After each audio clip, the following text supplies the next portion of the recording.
semua. Assalamualaikum warahmatullahi wabarakatuh. Waalaikumsalam. Jadi untuk sore ini kita lanjut ya dari materi yang sebelumnya. Kan kemarin soal topiknya memang masih di qualitative assessment ya. Cuma kemarin kita sudah sampai di sini.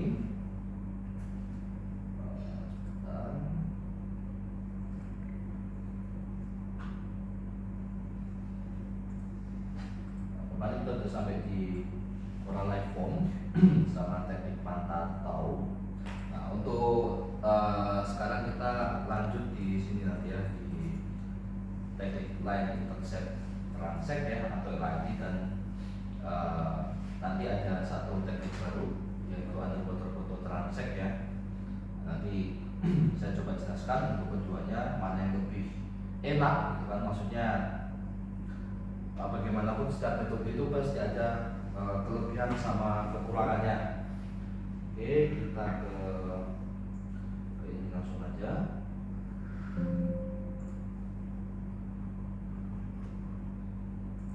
Oral assessment bagian LIT.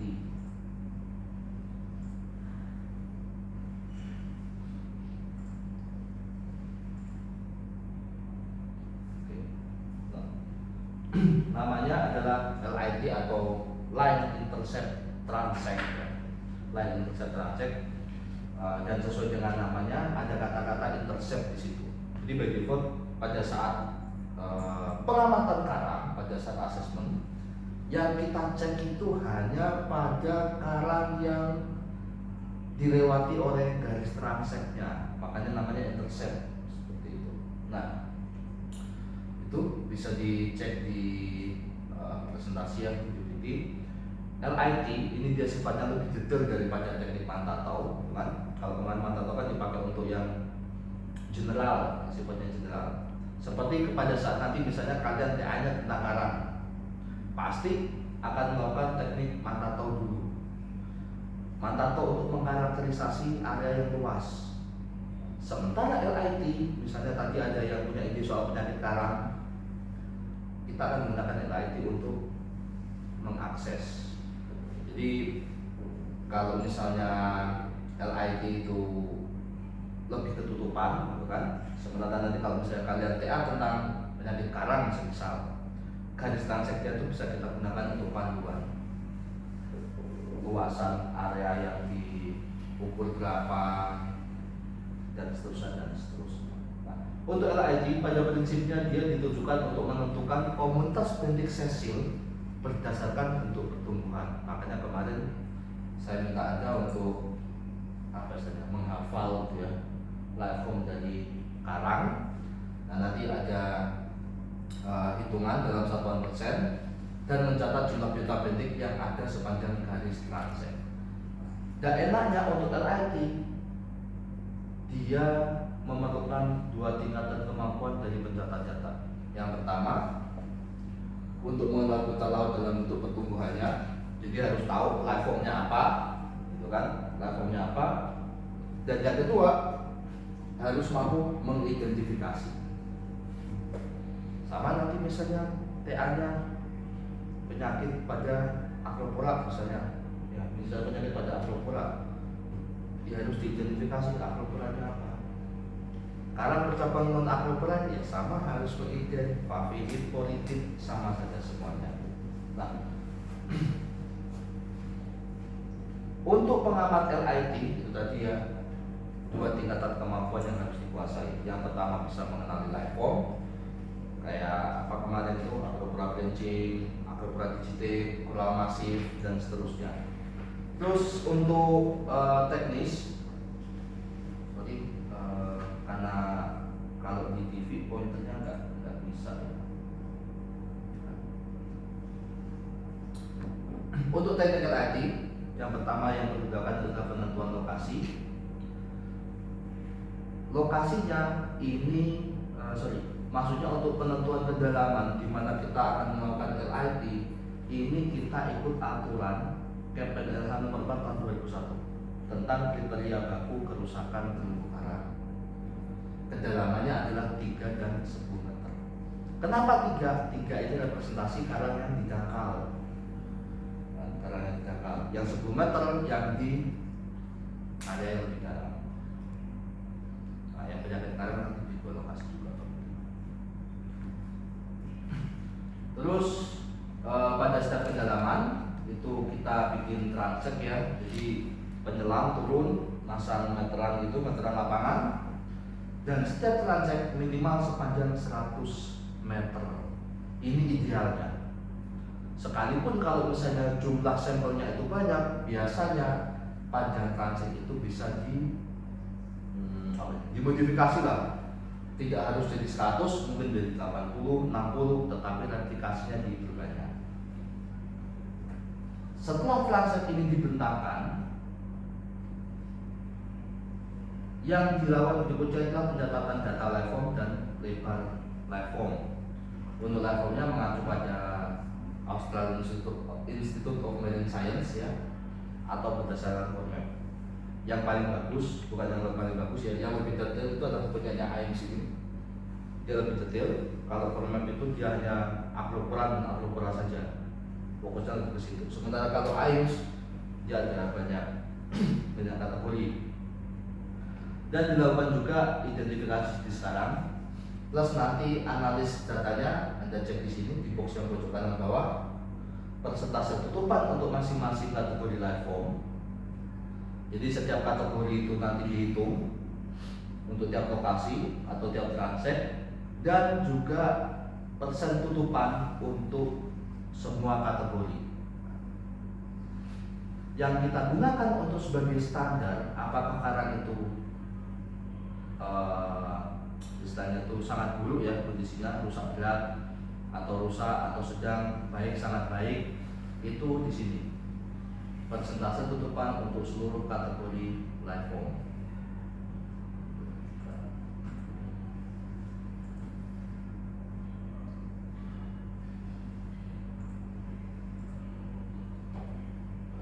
Nah, ini cara kerjanya LIT sesuai dengan namanya intercept ya.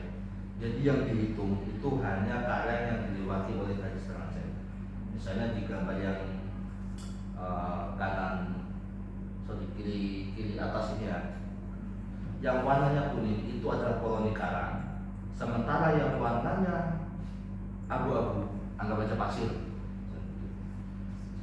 Garis hitam ini adalah transeknya.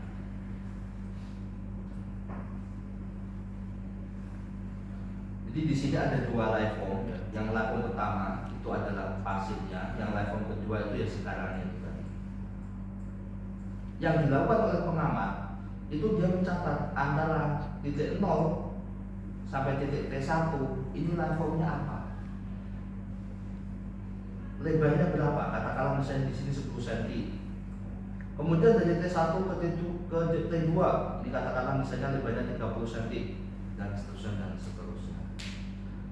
Jangan lupa yang kita catat itu bukan area terlebar dari liveform, tapi hanya area yang dilewati oleh garis transek. Terus yang di gambar sebelah kanan ini adalah panduan pencatatan data. Kalau kondisinya misalnya di karang masif, entah papilit, entah politit, entah yang lain, itu ada bagian karangnya atau bagian dari koloni itu yang mengalami kematian. Misalnya yang di tengah ini, yang di tengah ini kan karang yang mati. Ini dia mati, ditumbuhin oleh alga. Yang di sini dan di atasnya ini yang hidup, seperti itu. Nah, ini dianggap sebagai liveform yang berbeda-beda. Yang pertama adalah karang masif, kemudian ini algal assemblage, dan yang ketiga itu karang masif lagi. Jadi tidak dianggap sebagai satu koloni hidup gitu kan. Tapi ketika ada yang mati di tengah pun itu masih dianggap sebagai liveform yang berbeda. Nah, ini kan gambarnya aja ya. Ini kan gambarnya. Misalnya yang ini ya, yang di kanan atas,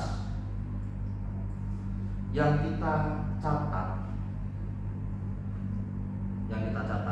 dia yang dilewati sama garis transek ini. Ini apa aja? Liveformnya apa aja? Kira-kira? Ini siapa lagi yang namanya Faisal kan cuma satu?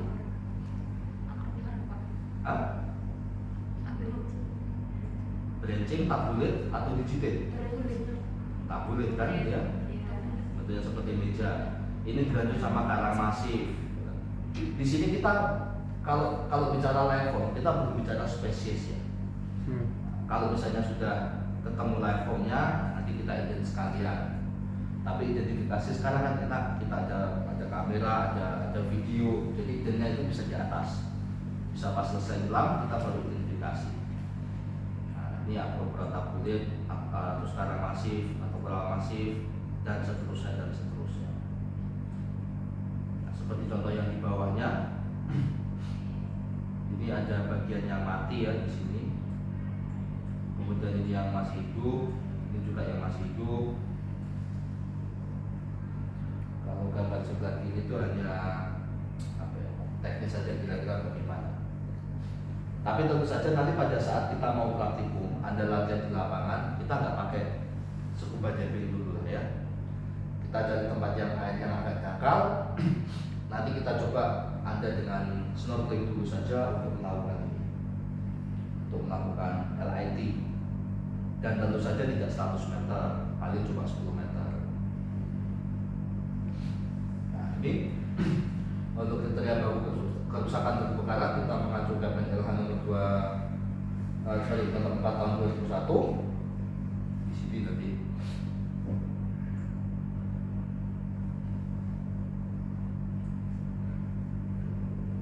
Kalau misalnya dari hasil perhitungan itu nanti menghasilkan angka sekian, katakanlah di bawah 25%, berarti karangnya dalam kondisi buruk atau rusak. Sementara kalau misalnya di atas 25 dan seterusnya, nanti tinggal dilihat persentase berapa, kondisinya seperti apa. Karang itu dikatakan sangat baik kalau persentasenya itu di atas 75% rupanya. Jadi misalnya dalam 100 meter persegi, 75 meter perseginya itu harus tertutup oleh karang yang hidup, baru bisa dikatakan dia berada dalam kondisi sangat baik. Nah, di tempat kita praktikum nanti ya, dan tempat kalian rencana tugas akhir di situ Bondo, mungkin karangnya ya nggak bagus-bagus sama kan, mungkin kategorinya antara buruk sampai sedang lah. Memang di beberapa spot itu ada yang dia kategorinya baik, tapi seingat saya nggak ada yang kategorinya sampai kategori sangat baik seperti itu ada. Jangan lupa ya, yang digunakan untuk menentukan kriteria ini hanya karang yang hidup. Kalau kita ngomong karang berarti cuma anthozoa. Jadi misalnya yang bentuknya seperti karang, hidrozoid dan lain-lain itu nggak masuk dalam hitungan. Hanya yang betul-betul merupakan anggota kelompok hidrozoa saja. Bahkan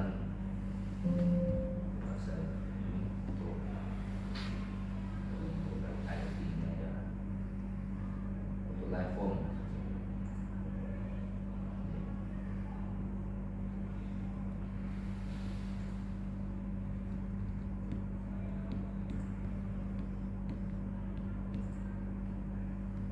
Kategori yang saya tunjukkan ini kategori menurut AIMS. Jadi yang kita pakai itu cuma disini, mulai dari coral acropula ini sampai yang non acropula, yang masih hidup. Entah yang acropula itu misalnya dia liveformnya sebagai branching, digitate, encrusting dan seterusnya.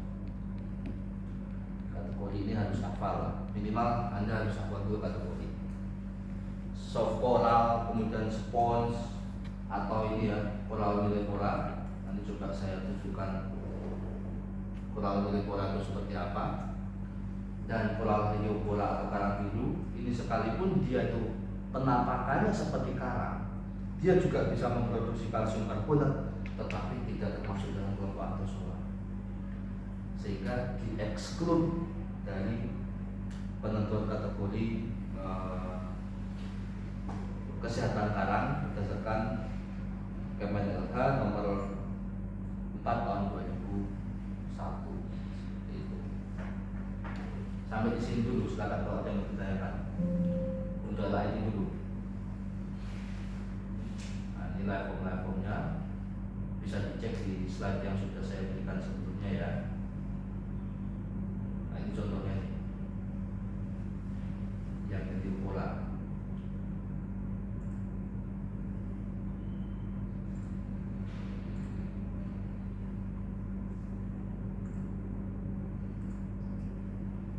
Namanya blue coral atau hidung coral. Jadi kalau dari luar, dari morfologi luar, dia tuh warnanya ya kayak cuma coklat biasa. Supaya tahu bahwa itu adalah hidung coral, mungkin kita harus mematahkan sedikit.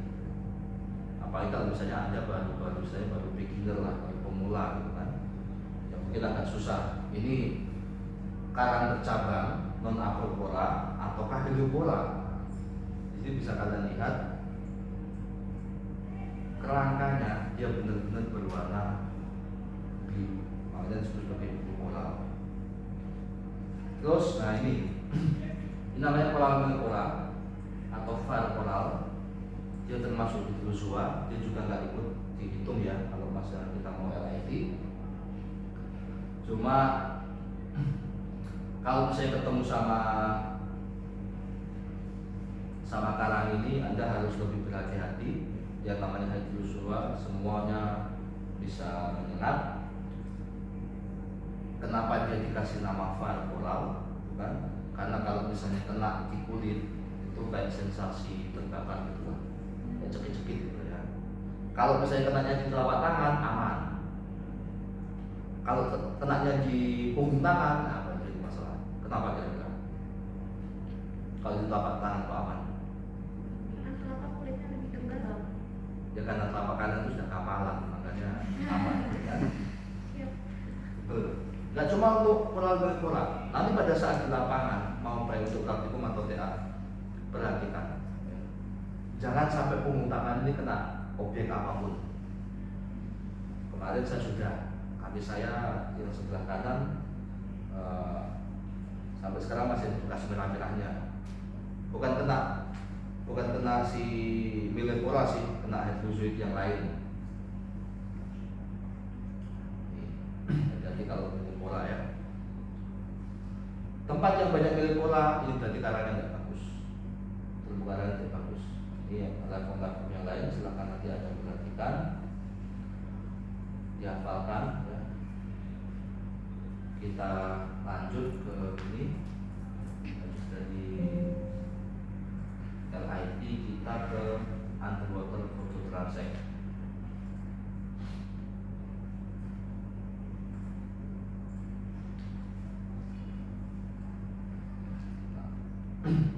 Sebetulnya untuk LIT dan UPT atau underwater photo transect kan kita sama-sama menggunakan meteran. Cuma ini aja saya coba bikin perbandingannya. Yang pertama, kalau dengan LIT itu memang bias data, error dari data itu memang rendah. Tetapi dengan OPT atau underwater photo transect itu bias yang kita peroleh itu bisa jadi jauh lebih rendah. Sayangnya, sekalipun dengan kondisi seperti ini, mungkin untuk sekarang ya, karena di OPT ini ada banyak sentuhan teknologi gitu ya. Saya kira untuk OPT ini paling reliable lah, datanya paling bagus. Sayangnya instrumen di Indonesia, kan? Kalau misalnya kita lihat balik ke Kemen LH nomor 4 2001 masih menggunakan LIT. Orang dari BRIN, orang dari LIPI kan sudah banyak BRIN ya sekarang. Apa sih BRIN? Badan Riset dan Inovasi Nasional. Nah, di BRIN kemarin sempat diskusi sama beberapa orang pusat oceanografi, gitu kan. Bisa nggak sih kalau misalnya UPT itu dijadikan standar? Jadi kita kita minta supaya LIT ini di apa namanya, bukan jadi patokan utama lah untuk qualitative assessment, baiknya pakai UPT aja. Terus UPT ini karena kita cuma bikin transact, kemudian kita foto-foto transact dan karang di sekitarnya, jadi sangat efisien dalam hal underwater work. Kita cuma butuh 2 orang penyelam, 1 orang itu untuk bikin transact, 1 orang lagi untuk ambil foto. Sementara kalau LIT, karena kita ngukurnya, nyatet datanya itu di bawah air semuanya, prosesnya ini bisa sangat lama. Apalagi kalau transaknya panjang, biayanya cukup mahal untuk LIT. Sementara untuk UPT mungkin yang mahal itu hanya di awal, beli softwarenya sama beli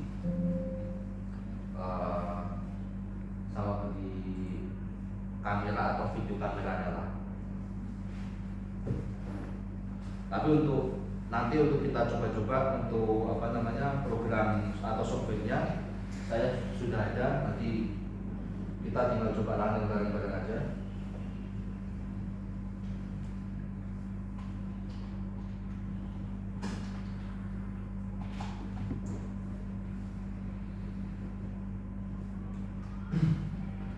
Identifikasi sekarang sama ya, hingga level genus atau spesies. Tapi presisinya untuk UPT ini ada jauh lebih tinggi kalau misalnya untuk monitoring periodik.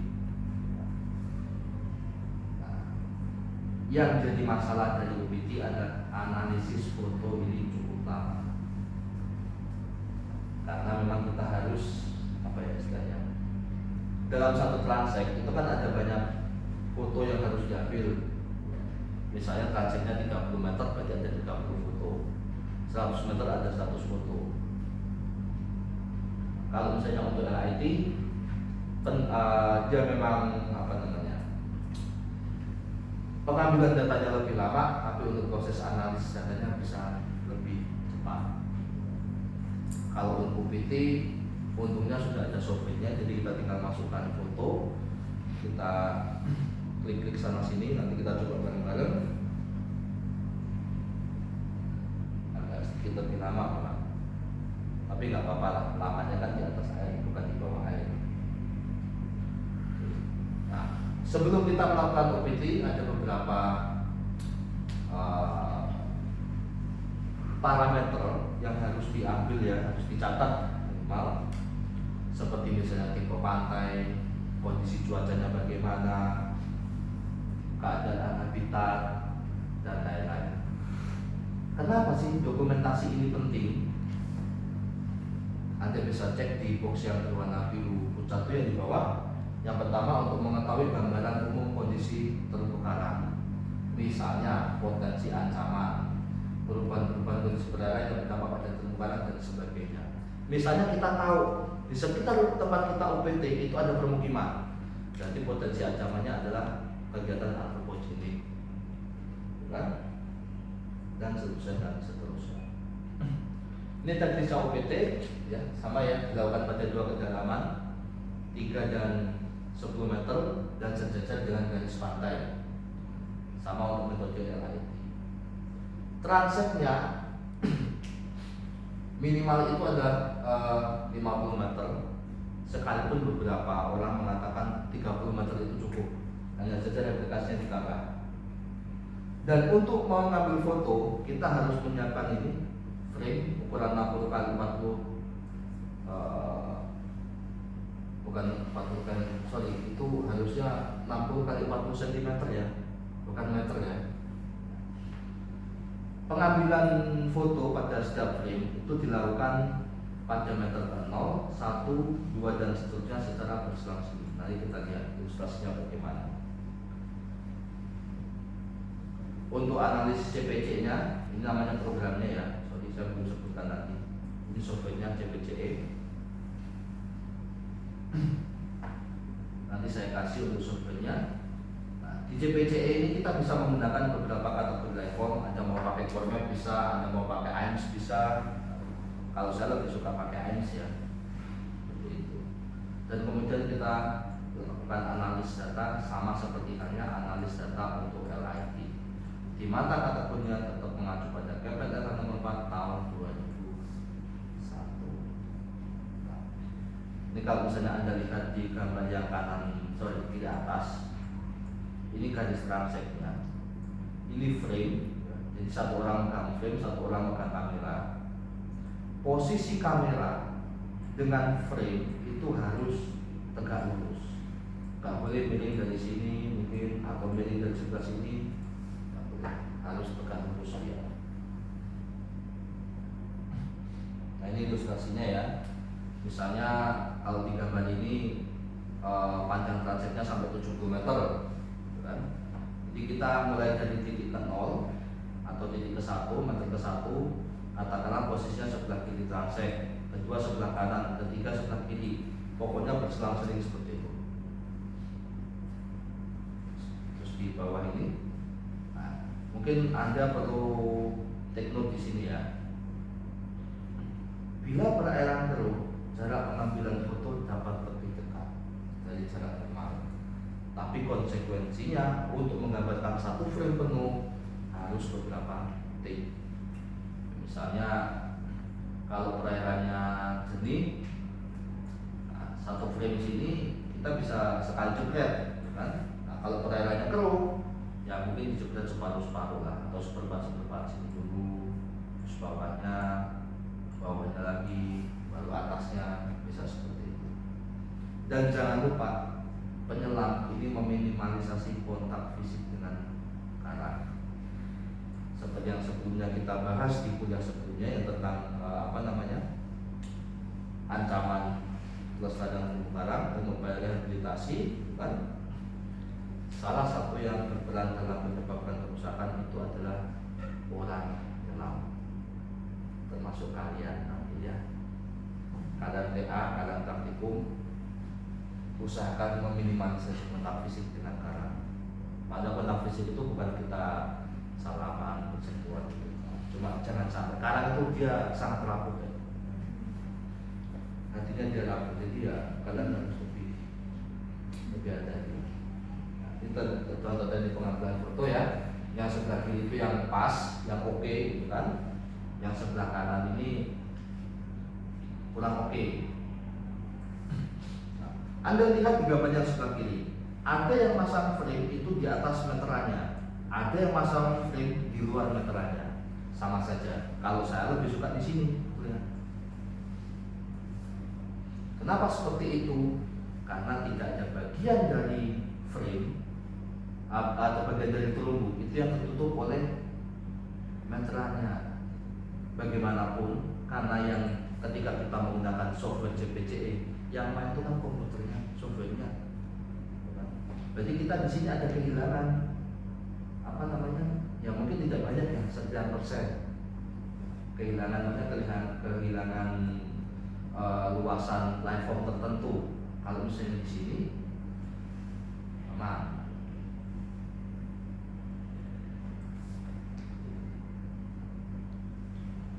Oke, sampai di sini dulu. Ada yang mau ditanyakan? Ini nanti untuk detail ya, yang pasti ini kan penjelasan singkat aja sebelum kita ke lapangan seperti itu. Mungkin nanti pada saat di lapangan kita akan coba-coba dulu baik LIT maupun UPT, underwater photo transect. Oke, silakan kalau ada yang mau ditanyakan atau mau dikomentarin. Aisyah, Laura, Natasha, aman? Aman apa masih belum ada bayangan? Aman dong, betul ya. Nanti kita coba-coba di lapangan ya. Oke, setelah ini mungkin kita lanjut ke materi selanjutnya ya. Jadi kita masih punya waktu beberapa, ini kita baru setengah jaman lah. Kita masih punya beberapa waktu lagi. Kita lanjut nanti ke coba-coba untuk